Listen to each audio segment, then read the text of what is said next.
Zach, what's going on in your world today? I'm going to do the dumbest thing you can do, Adam, is we're going to make hard Okay. predictions for 2025 so Love people can that. just absolutely sewer us in the comments when they're going back and checking videos next year. Three really important things. Um, who's living here? Are they working? And what is the real estate market doing? Our population is continuing to grow, but how much it's growing is diminishing. And it's going to diminish quite rapidly with the cap that we've been put on for immigration. The interesting thing that I found, Adam, was we had more total people employed last year. We also saw Yeah. unemployment tick up a little bit, though. So that could be twofold. That could be one, maybe a lot of the people coming were students and they weren't technically employed. Maybe we have a aging population as well. Housing affordability will continue to diminish. Less people will be able to afford to own properties unless the system just dramatically changes, period, here in Canada. So I think population will be slow growth this year. Employment will be pretty flat as well. Rents are not going to increase this year, but freehold prices will bump up a little bit. Condos are going to bleed a little bit.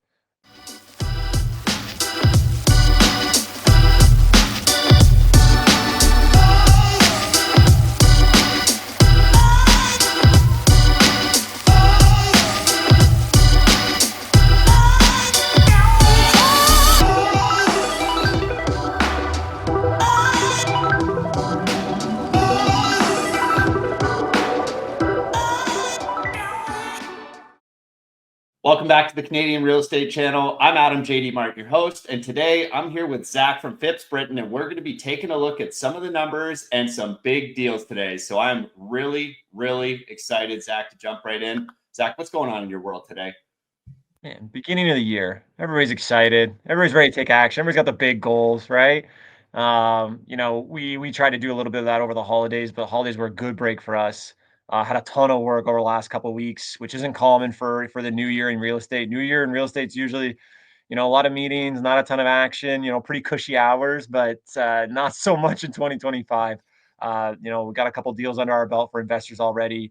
Been trying to get some family time in there too, but next couple weeks gonna be pretty busy here. But we're gonna share some. I'm gonna do the dumbest thing you can do, Adam. Is we're gonna make hard Okay. predictions for 2025 so Love people can that. just absolutely sewer us in the comments when they're going back and checking videos next year. I think it's good fun. I think there's also some stuff that can be learned. Anytime I make predictions, I always remember right before the financial crisis, 12 of the 13 economists that were reporting for Bloomberg reported that it was going to be the best year ever the next year. And, Yeah. the economic world kind of went to shit for a good couple of years right after that. So predictions should be taken with a grain of salt, guys, but it is in good fun. And I do think it is kind of fun to see, into the mind of myself and Adam, and obviously get the comments going in the comment sections on the video, see how people are feeling about it. But today, we're going to do some quick hits for some data. We're going to do predictions. And then the really cool stuff I want to get into as well is going to be our 34 unit deal numbers. We kind of teased that in the previous video. If you guys are curious to see more like what the building looks like, the features, the layouts, kind of the mechanical systems, the parking, just like the physical building itself, we shot kind of a quick tour video about a week or two back on site where we go through some of the units, we go through the common areas, the mechanical systems, everything else on site.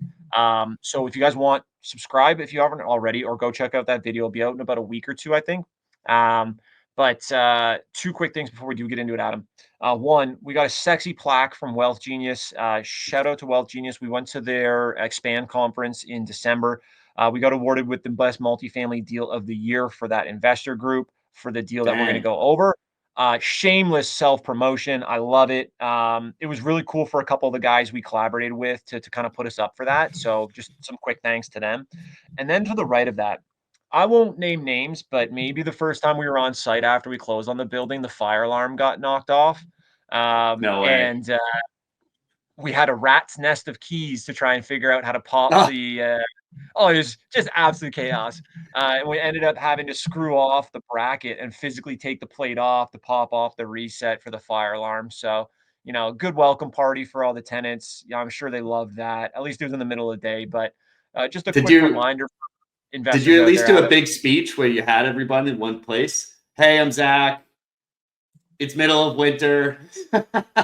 You're all So outside your jams. so just ashamed, just ashamed. 'Cause honestly, so how it happened was there's a motion light sensor in some of the storage rooms in some of the offices, and so waved the motion sensor, but that was actually the sensor for the fire alarm. Damn it. No lights are turning on, so just waved, literally brushed the hand over it, barely touched it. Boom. Uh, So we're dude, learning. It's you're good learning. story to remind everybody out there. Nobody's perfect. So Well, for what's your those of you that takeaway from that? also Label your keys. label your keys. Please label your keys. That's done now. We're good. First day on site though. But for those of you investors that aren't perfect, like me, like Adam, that want to find some deals or want to connect with us, we do a weekly email list. A little quiet over the holidays because honestly, December is dry for deals. On market, off market. There are motivated sellers out there, but the volume of deals is slow. Same with January. So we're sending out some stats. We're sending out some strategies for people to prep for the spring, for the summer, or to try and find some deals now. And we do have our hands on a couple off market deals, couple duplexes, triplexes, and some bigger multis. 6 right now. If you guys want your pause on that, send me an email or get on the investor hot list. Info right there. But Waterloo Region, Waterloo Region. If you guys are here for the video just for the Waterloo Region stats, next couple of minutes are for you. If you want some more of the sexy stuff, kind of what we're seeing for trends, what types of deals I see value in right now, and then our 34 unit, that's going to be at the back of the shelf. But 3 really important things. Um, who's living here? Are they working? And what is the real estate market doing? So population, we had huge growth. We mentioned that in the previous video. In 23, like 6%. Huge Yeah. jump, guys. Our population is continuing to grow, but how much it's growing is diminishing. And it's going to diminish quite rapidly with the cap that we've been put on for immigration. So if you guys see trends in the GTA changing when it comes to population or immigration, changes to Ontario immigration, then expect that to bleed into Waterloo Region relatively quickly. We had a Yep. big spillover of people coming from the GTA who either couldn't afford it or were newcomers and couldn't have opportunity there. So they would come down to a more affordable market like ours. Furthermore, lots of cuts to international student programs, specifically in Conestoga College, that will impact how many newcomers are coming in and staying, for the foreseeable future. So we're watching Yep. that pretty closely. That being said, Waterloo Region is still positioned to grow. It is still much more affordable than the larger markets like the GTA, like your Burlingtons, like your Mississaugas, like your Miltons. Still safe place to live, still has good education, still has employment opportunities. The interesting thing that I found, Adam, was we had more total people employed last year. So that makes sense because larger population growth over the last couple of years, more people, period, makes sense that more people would be working. We also saw Yep. unemployment tick up a little bit, though. So that could be twofold. That could be one, maybe a lot of the people coming were students and they weren't technically employed. Maybe we have a aging population as well. Yep. Traditionally, Waterloo Region was you know, it was a town. It was a city size, but it was a town. Lots of people would stay, start their families, stay in the family home after the kids moved out, and until they couldn't live in the home anymore, they'd keep it and then they'd move on. We had a lot of older, locals and Europeans that were staying here because it was still relatively affordable. Now that Waterloo Region has really become quite expensive compared to what it was 10 years ago. How quickly people are leaving the city if they can't afford it will accelerate. That could impact unemployment as well. So, we're seeing a slightly aging population and we're seeing a lot of students come in the last couple of years. That could affect the unemployment rate. Spillover from COVID as well, people that are either on disability, staying on disability, whatever it may be. I find it really tricky to find good employment and labor data specifically for Waterloo Region because a lot of Stats Canada data lumps Barrie, Kitchener, Waterloo, and Cambridge, that whole corridor Right. around the 401, kind of in all their data. So if anybody's a huge data nerd and wants to hook me up with a good source, free shout out, that'd be awesome. But generally speaking, unemployment ticks up a little bit, not dramatically enough to really move the needle, but one of many variables that is changing out of favor for economic development and growth. And last but Yeah. not least, locals, you guys know this, but people who aren't familiar with the area, I would question you and just ask, what do you think people are actually building here in Waterloo Region? They're building two things. They're building mansions and we're building purpose-built rentals. Pretty much nothing else. Condo Yeah. market, it's chugging along a little bit, but since it's really taken a dive the last couple of years, condo developers are saying, you know what? Maybe we're going to wait a little bit on that.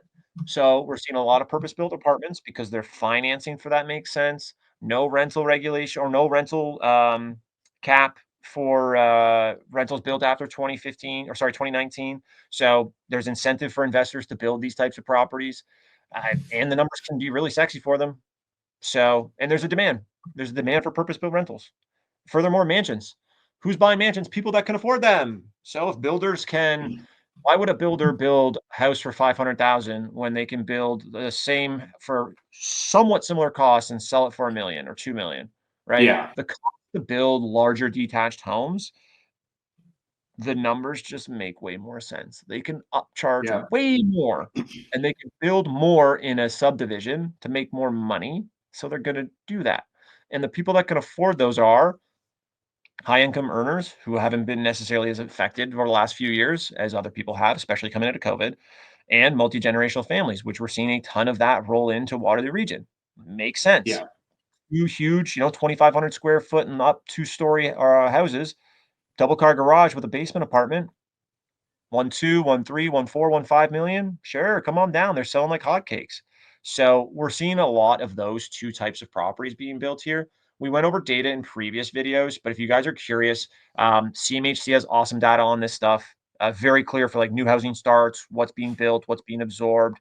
Um, we're behind in new housing supply, but we're catching up a little bit. Let's just say that.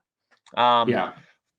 Adam, for the nitty gritty for KW Real Estate, and I got an interesting point I got to remember to hit you with after this is we had 6,700 residential sales, almost 6,800 residential sales in the entire year. Right. That was almost 20% below the 5-year average. So we are Yeah. there's 20% less business going on in residential real estate, period. Okay. At the same time, average prices across all markets, all property segments in Waterloo Region for residential real estate. This does not include apartment buildings, commercial buildings, office buildings, industrial, all that jazz. This is just for homes that people are buying to like live in or rent out to a couple people. Average price came up 3.3%. Normal year, relatively normal year in terms of growth. 2 to 5% a year. All right, believable, somewhat sustainable, right? Aside from condos. Condos got hammered. Condos, there's lots of inventory available. I think the vacancy data on condos is really skewed as well because there's a lot of condos that are vacant or do not have consistent tenancy in them. And a lot of sellers or investors that were speculating on condo prices rising aren't willing to either take a loss or fill the vacancy because they think it'll be harder for the property to sell. So they're sitting on a vacant unit longer. So Yeah. in the condo market, there's opportunity for buyers. If for sellers in the condo market, you can sell condos. They still sell, but where people are missing is they're just being very unrealistic with their price expectations. Yeah. And that's a tough pill to swallow. All right. Yeah. And this is again, right. If you guys want to sort of see the canary for condo pricing, it's just like look at Toronto and you can basically peg the rise and fall of price based on Toronto. So when condos are getting more expensive in Toronto, more people will come to the Waterloo region, which actually has a similar effect. But when you see prices dropping in Toronto on condos, you can expect that there's going to be less demand in Waterloo, which therefore drops the price. And it's a reminder again, Toronto is a great proxy for what is going to come down the pipeline. Yeah. Trends that are affecting Toronto will translate into trends that will directly affect Waterloo Region. We are an hour to an hour and a half down the 401 in for Canadian standards, a big city, right? So, and the trends are fairly similar. We saw huge booms in condo development. Now the condo market's really slow. We're seeing big booms in purpose-built rental apartments, and we're seeing larger detached homes continue to accelerate because we need more rental housing, and rich people can still afford nice big houses. All Yeah. right, that's what we're going to build. So on that note, for you guys and girls out there that are thinking, "Hey, I'm doing some business this year in Waterloo Region," competition is very strong for detached homes on around and under 800,000. Lots of action, lots and lots of action in that because this is a desirable market for a lot of different buyers. First-time home buyers, upsizers that are moving from a condo or a townhouse to a detached home, newcomers that don't want to spend a crap load of money and maybe want an in-between house to figure out if they want to live in Waterloo Region or in that neighborhood. And investors can afford these properties and still convert them into 2, maybe 3 or 4 unit homes. So, big buyer pool. Largest pool of sales is typically freehold detached in Waterloo Region, especially under a million. Once you get closer to a million, price points are a little tricky and they vary much more dramatically, but consistently across the board competition in this space. Now, another thing to consider, especially anywhere in Ontario or probably over in Canada for that matter, is sellers are still adjusting to prices and buyers are overly optimistic still. The market hasn't found that actual balance yet. Sellers still want, a little bit more, generally speaking, than what they're probably going to get. And buyers think they can get such a sweet deal because they think the market just got hammered last year. When the Yeah. reality is, last year was really starting to find a balance towards the end of the year. Interest rates came down a little bit, so buyers had a little more confidence. And I think a lot of people were reacting to a lot of political instability in the US and in Canada with the change up with Trudeau, with the change up of Trump coming in. Um, I think the middle of the pack people are really getting a lot more confident now, Adam. They're a lot more confident that, okay, rates aren't going to yo yo in the short term as much as we maybe thought. What we kind of wanted or needed to see happen for Canadian politics, it looks like it's going to go that way in the next year or two. Okay, we're going to see some change, but I'm more confident the sky's not going to fall for the next 6 to 12 months. I can make a decision based on that. Just broad strokes here. Yeah. So I we're think too, seeing part that of here. the Oh, sorry, Zach. I think probably one of the issues with the expectations challenge too was a lot of people were sitting on inventory waiting Yep. for spring or waiting for this news to kind of roll out. And the problem is with everybody doing that, or if a large group of people do that, and then all of a sudden you have all this supply, it just it counteracts what they were intending to do, right? Because they're like, oh, we'll wait, 100%. we'll see what rates do. It's going to be better. There's going to be lots of demand pent up. There's going to be lots of money chasing products. But it's like if everybody's holding back and now there's this flood, it has exactly the effect you would expect. So it's, Yeah. I And there's a lot those of people that were expectations are buying. wild. Expectations are wild. A lot of people that have bought in, 21, 22, and the investment's not going the way they thought it was going to go. They still have another couple of years until their mortgage terms up. I don't know if all of them are going to be inclined to wait that long, but I also don't Yeah. know how many of them are inclined to take a loss this quickly. Yeah. Those people are really figuring out, hey, am I going to cut my losses now or am I going to wait out to the spring or the summer to figure out if prices come back up? So, you know, we've said it here almost every video, I swear. Find the motivated. If you're out purchasing, find somebody that's motivated. That doesn't mean you're going to, take their lunch money. That means they're just more motivated to come to terms and price that makes sense in that moment in the market with you as a purchaser and them as a seller. Yeah. Working with people that are motivated means they're willing to either be creative, they're willing to listen to ideas, they are willing to consider other things or options in order to get a deal done. They want to get a deal done, right? We see a big pocket of the market for the last 2 or 3 years that truly just aren't that motivated because their price expectations are so distorted from what the market was willing to bear. And we still Yeah. see a good 10 to 20% of the market that's just not even close. And those people are just going to sit and they're not going to sell. And those, which is part of any market, but those that large pocket of the market is kind of skewing some of the average data I find. So it's just super Yeah. important to really get deep into the weeds and really learn the specific markets you guys are looking at. If you're coming on down to Waterloo Region, look, it's for somebody like myself, this is all I do in the Waterloo Region. But if you don't know anything about it, like there are a lot of nuances. There's a lot more variability in the market than there was 4 years ago when you could look at a listing and be like, it's going to sell within 10 grand of this in 10 days or less. There's a Yeah. lot more variance in every market in Southern Ontario. So just dive deep, do your homework. But the thing is Quick. there, you had 6,700 sales, right? 6,777. Yeah.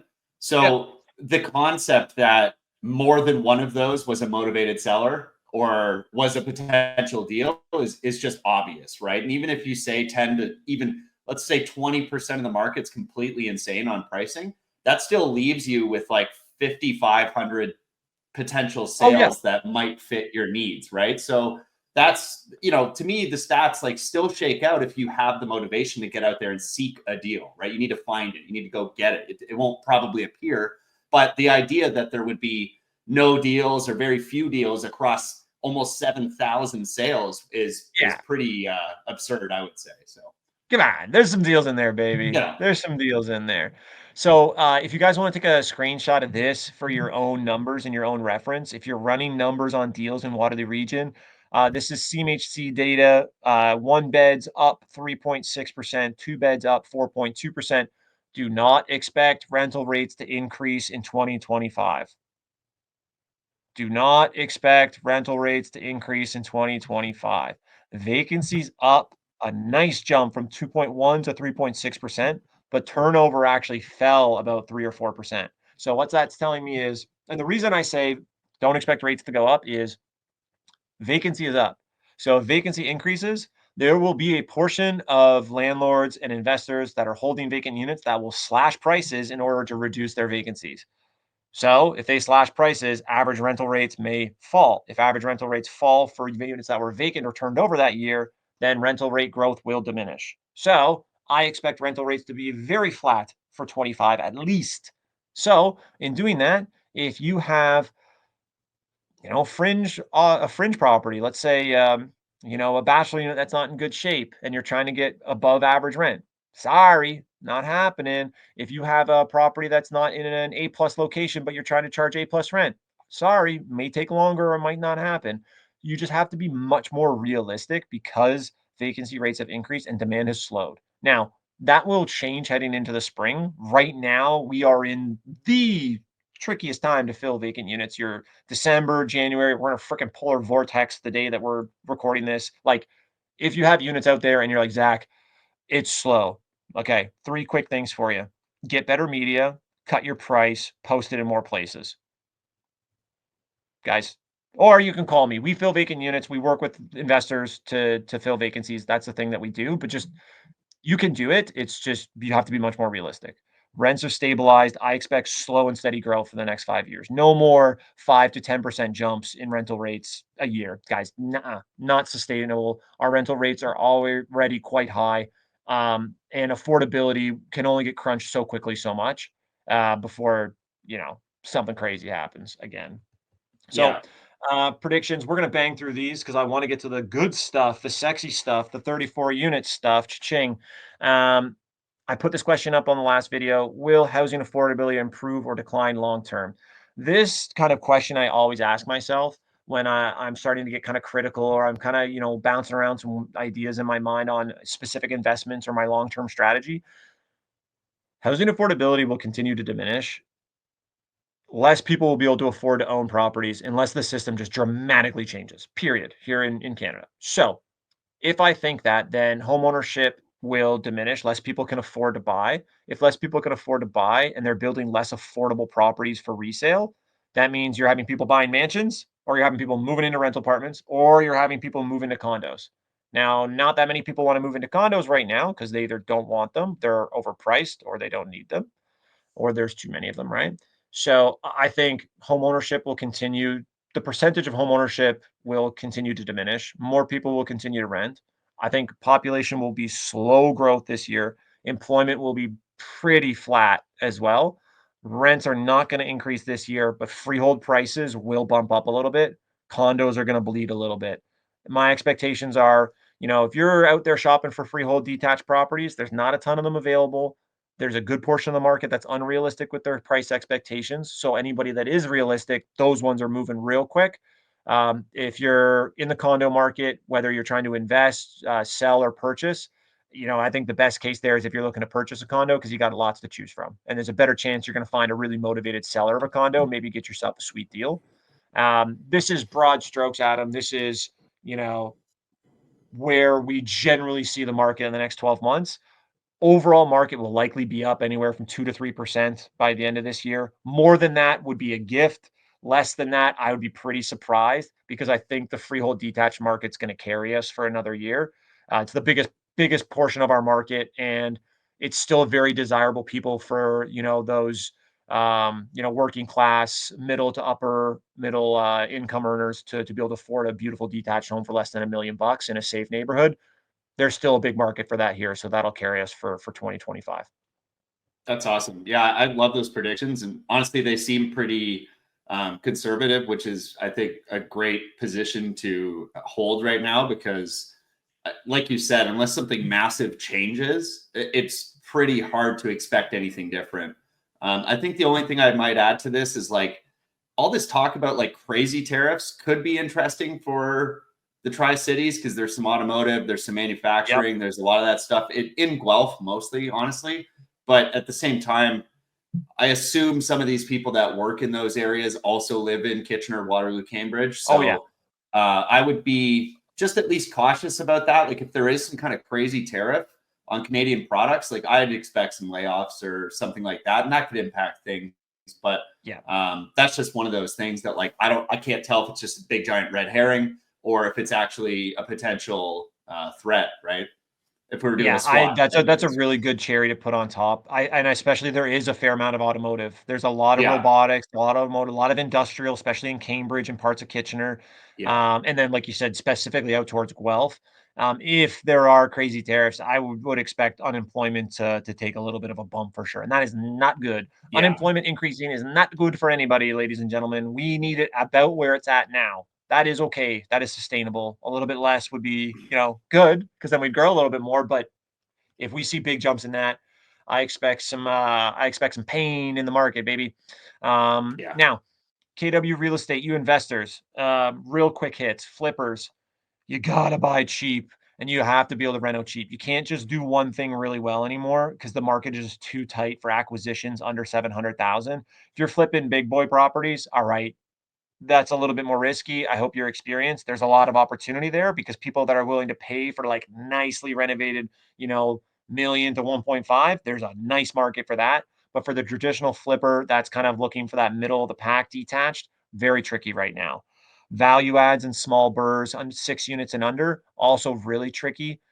Price points for those properties haven't come down to the point where all those deals are no-brainer deals, and you're dealing with tenancy risk, tenants paying below market value rents or very dilapidated condition. You're going to need experience to execute in this space. Where we see more opportunity is your single family to duplex or single family to triplex conversions. Easier to control your costs. You get no rent control on the 2 new units you build. City of Kitchener specifically, not Cambridge, not Waterloo, City of Kitchener. They will get back to you on new permit applications in 10 days or less. So there's not that much permit risk. You're not going to buy property and wait 6 months to get your permit to start doing the work. So we see opportunity specifically in Kitchener in that space. Buy and hold, steady as she goes. For those of you that want to get rich for sure and are just willing to put in the time, buy and hold never goes out of style. Be really picky with your deal. Make sure you adjust for risk, do a crap load of due diligence, and just put in offers that make sense for you. Be willing to be creative. You will find good deals. Takes time, but it works very well. It just takes time, and a lot of people aren't patient, Adam. And last but not least, this one we've been working on for about a year and a half, 2 years. Small infill projects in Waterloo Region. Now, there's a lot of buzz in social media and in the news, and honestly, in our local municipality about the missing middle, which is not the big boy developments that are building 100+ unit condos and apartments and townhouse complexes, and not, guys like my size that are doing, duplexes or triplex conversions and stuff. This is in our market, we see opportunity for buying a property, smashing it down and building a purpose-built 8 to 10 plex, or severing the lots and building semi-triplexes or semi-fourplexes. The numbers for these can be very attractive, and they would typically appeal to a investor that wants to be more active in the sense of recycling capital or burring out a lot of their money. The financing options for those right now, Adam, are very attractive.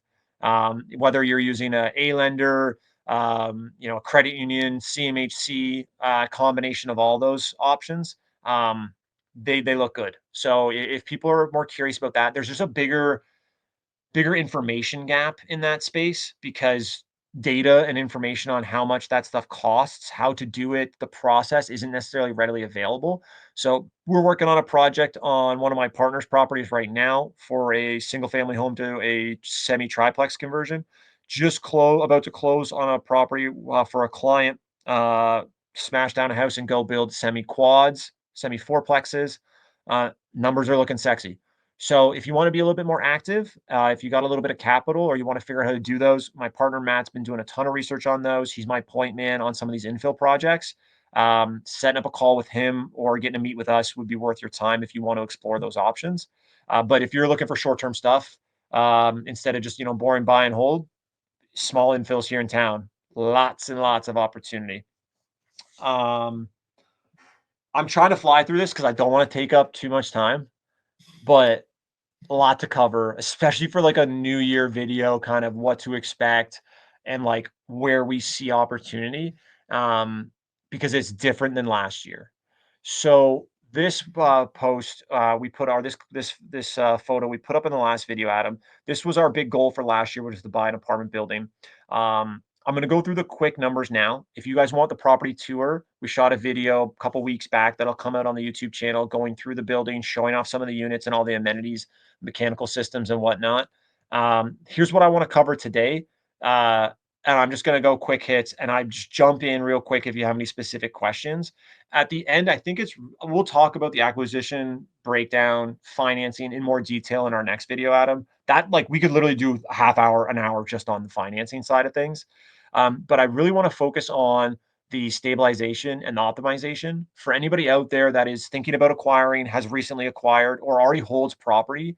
That conversation towards the end of this video, I think will be really powerful to either give you reassurance you're doing the right thing or give you some ideas of things you need to kind of get on to kind of squeeze all the juice out of the properties you're either acquiring or already own. It's really easy to let stuff slide as an owner, as a landlord. So 34 unit in London. We did it's basically two detached buildings, brick built. One's a 3-story, the other one's a 2.5-story. Both of them are walk ups. We got 34 units total, 23 are 2 bedrooms, which I liked. We have some smaller 2 bedrooms at the 590, and then we have some majority of them are actually bigger ones at the 735 ish square feet. 7 1 beds, 4 bachelors. I liked the mix up of it, especially because of how we ended up financing the property. We get 23 parking space. I just put a little asterisk there. 10 of them aren't used right now. And then we have 12 storage units that aren't used at all. So when we talk about optimizing, utilizing stuff that's already there is the cheapest way to do it, right? Here's the breakdown. Purchase price was 6175.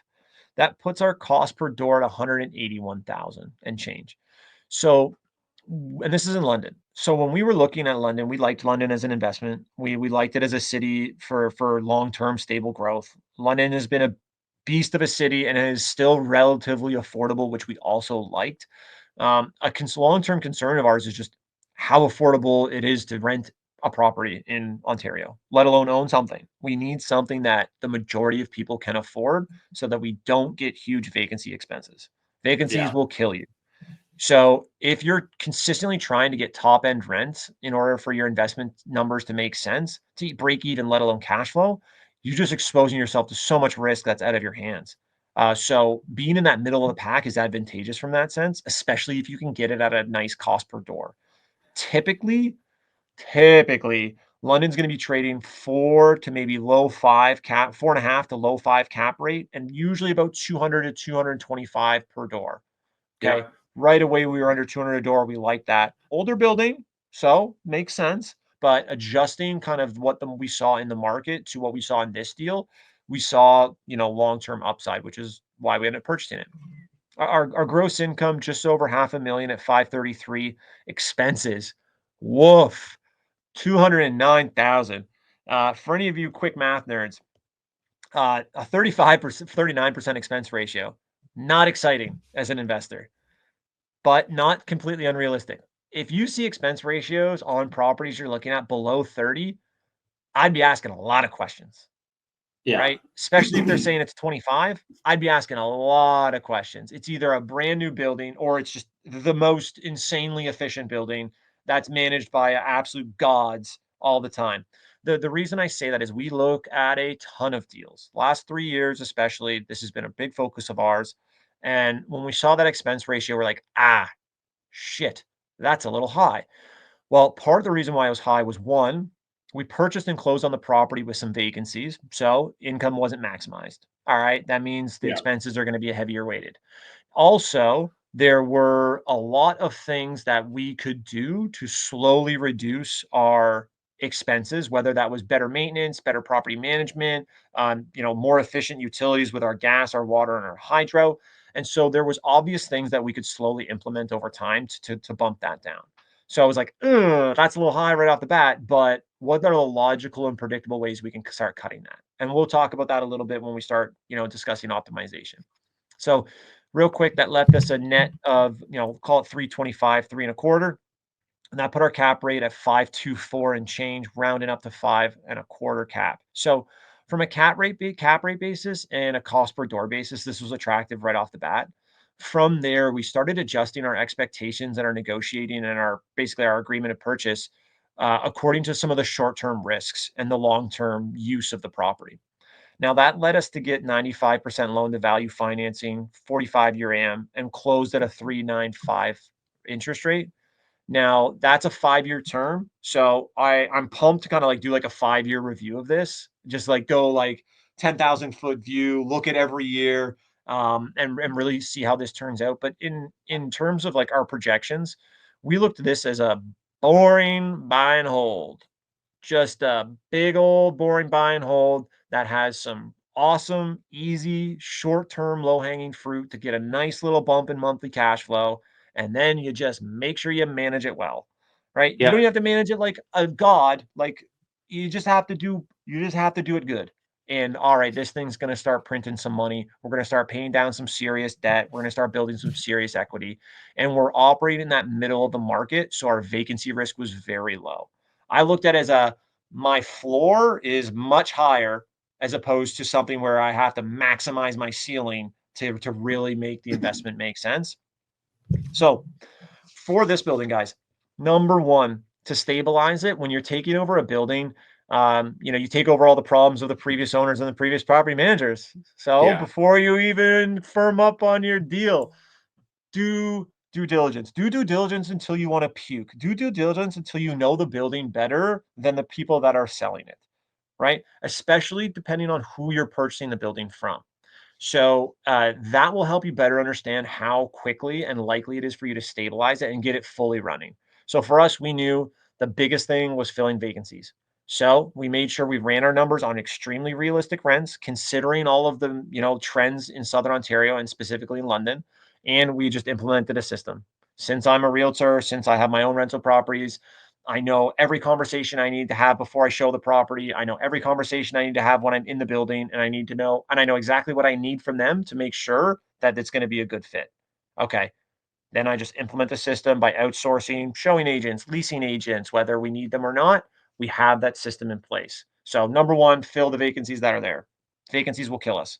Number two, immediate maintenance and capex. This is why you do your due diligence, guys.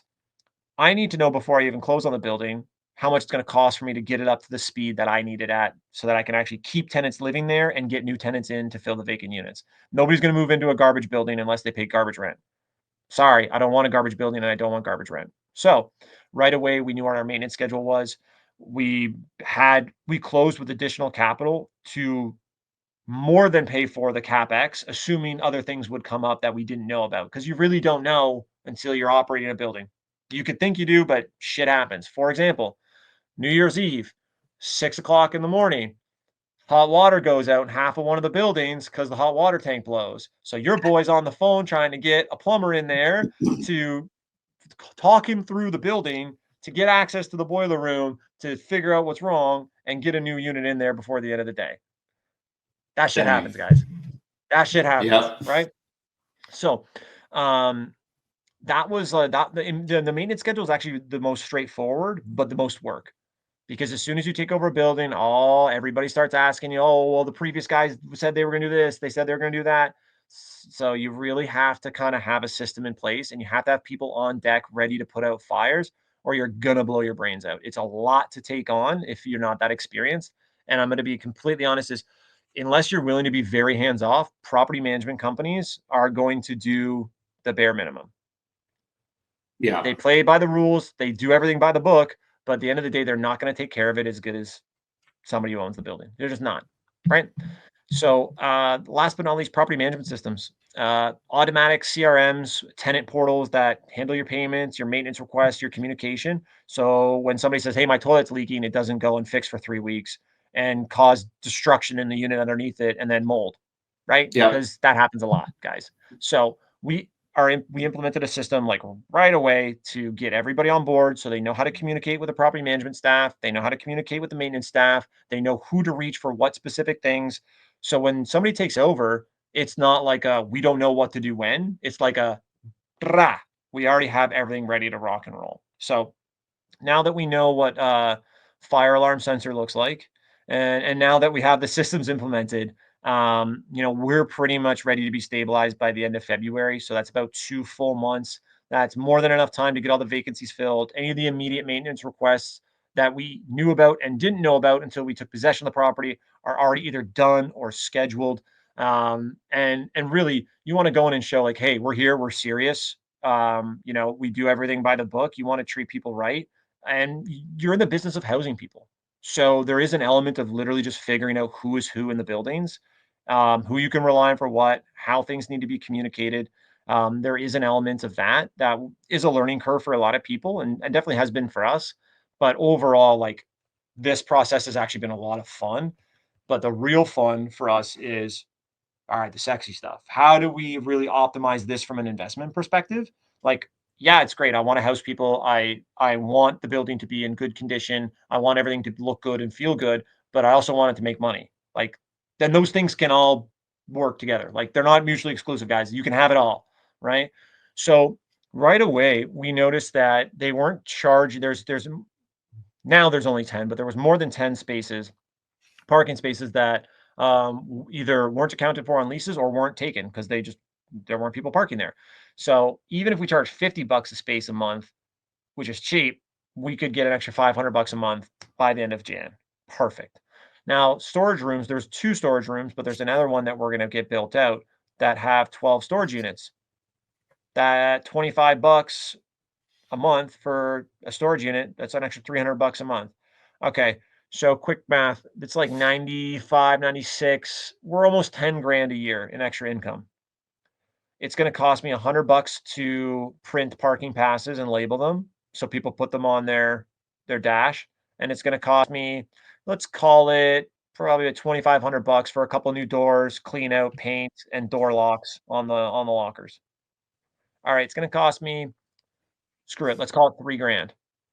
3 grand to make 10 grand next year, and 10 grand extra every year after that for Yeah. features people want. People need to be able to park their cars, and people need extra storage. I had a tenant my first walkthrough just actually asked me about the storage because they had their winter tires in their living room. They're like, I just need Right. some winter tires. And I'm like, man, I'm going to call you in a month when these are all set up. I got you Yeah. covered. So, real quick, I hid the cell phone, but I'm gonna do the real quick. So I think let's just call it 10 grand because I think it's pretty close. How much does 10 grand in extra income increase the value of my property? If we take a 5 cap rate, Yeah. You're at about 200,000 there. 200 even. Yeah. So it cost Wild. me 3 grand and I just bumped my value 200,000. Yeah. So how else can I optimize this building, Adam? And then Right. this would really get sexy and exciting. Yeah. This is where I think people really don't give credit to like how a cap rate truly works. Because thinking about $300 a month or $500 a month, you're like, it was a $6 million purchase. That doesn't sound like a lot.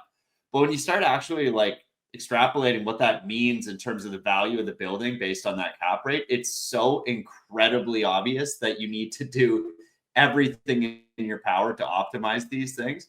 And I have seen, like, I've walked through thousands of units, and I've walked through the units of some of the most credible people out there that are investing in real estate for the channel, right? To show off their portfolios and things like that. And it is shocking how many people have very large portfolios that do very, very, very little work to optimize and take advantage of the low hanging fruit. This is easily the greatest way that you can increase your holdings is by optimizing your current portfolio in order to capture the value that's just sitting there, like that parking, that storage. Like, how long do you think that your seller had been sitting on those, potential low hanging fruit that could have just been grabbed, right? And what consequence did that have when you went to sell, right? It's like you guys were able to capture value in the building because those things weren't done. And so, maybe that helps sell a building, but it's not what you want if you're holding your buildings. No, 100%. And it truly is low hanging fruit. Like, this is going to take my handyman Yeah. on Tuesday, after we record this video, 5 days from now, 6 days from now, my handyman's going to go in and then bang, I got storage units ready to rock and roll. And we're going to get them Yeah. filled by the end of February. Awesome. Yeah. Done. My Easy. tenants want that. They need it. They want the space. They're happy to pay for it. It's win-win. And it just makes so much sense. And to further that conversation, like, if you optimize the management and the condition of the building, yeah, you're going to reduce your turnover, which is good and bad, right? You want to increase turnover for units that are underperforming, but you want to reduce Yep. turnover for units that are performing well. But overall, turnover is not good for an investment. It's more work for me and the management staff, and it increases my vacancy risk and exposure. So ultimately, I would like to reduce turnover and vacancy regardless. It'll make my investment Yeah. more stable. The more stable and predictable it is, the easier it is for me to operate it, and the easier it is for me to move on to acquire other investments. So the other things too is utilities, older building, lots of opportunity to improve the efficiencies of utilities. Low Yeah. flow plumbing, right? New hydro panels, right? There's lots of I'm going to move our thermostats so they're not by the doors that are always open blowing cold air in, so that Yeah. the That's a big one. boilers think it's 75 degrees upstairs but it's reading 65 on the main floor cuz somebody leaves the front door open when they go out for a cigarette all the time. Just Yeah. like little stuff like that. Maintenance costs as well.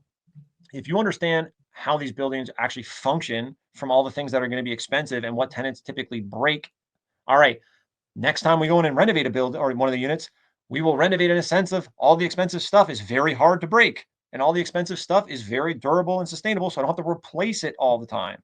Right. Yeah. Just like it all trickles down. And the one thing, just like a pet project for me, was I was watching some videos on how people were trying to reduce property taxes. I would love, I'm not opposed to I'm not opposed to paying taxes. That's a lie. I hate it. I effing hate paying taxes. But I get why they're used for some things. I just don't agree with how they're used because I think there's a colossal mismanagement for the taxes. Anyway, just tangent. But I think it would be freaking awesome if I could figure out how to reduce the property taxes on this building. And if not reduce them, figure out how to keep them from going up during the duration of ownership. So I got some crazy ideas.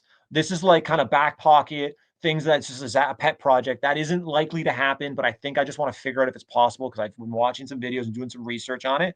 So if I do figure out how to either keep my property taxes from going up or actually reduce them, I will be dropping that because that would be freaking unreal. So if anybody has experience with that, hit me up. If anybody has some ideas, I'm also all ears. That'd be cool to have that conversation. But last but not least is I want to leave people kind of with this when they're looking at buildings like this is not a get rich quick. My general process with this to oversimplify it in my own brain was my goal for this is to not just optimize the building, but to raise my average rent for the floor. I don't need max rents on this. That'd be great, but I need to focus on how do I raise my rent floor closer to the average rents in that market for comparable properties. So right now our average rent is 1272. Average rent for 2 bedrooms is 1560 in London for 2024. So I have a nice gap to market rent. Even if I capture, let's call it $100 of that in the next 2 years, that's $100 a month spread over, even if it's half of my units, let's call it 15 units. I'm up, real quick math here, 18 grand a year. And on a cap rate, that's almost 400 grand, guys. That's like Yeah. 30, that's 360 grand. I get that if I turn over one of my legacy tenants. I get that if I turn over two of my, and like I just get market rents. I don't get above market rents. I just get average rents. right? Yeah. So it just seemed so possible and so logical that it was likely to slowly happen over time without us doing or intervening anyway to increase our average rent to a even slightly below the market average. Okay, and the building's it's in a B plus neighborhood. It's got all the features you need, right? Close to amenities. It's not in a dumpy spot. So it's not like we're trying to squeeze mediocre rents out of a garbage area or a garbage building. So it just seemed Yeah. like hey, this is going to be a no lose for us. And I think if we don't screw around too much, we can really get some juice out of it. All right. So these types of deals are fairly rare, but they do exist. We do work with clients. We work with partners on deals like this as well. If people are wanting to make the jump into the bigger deals, you're doing the right things by doing your research, networking with other people.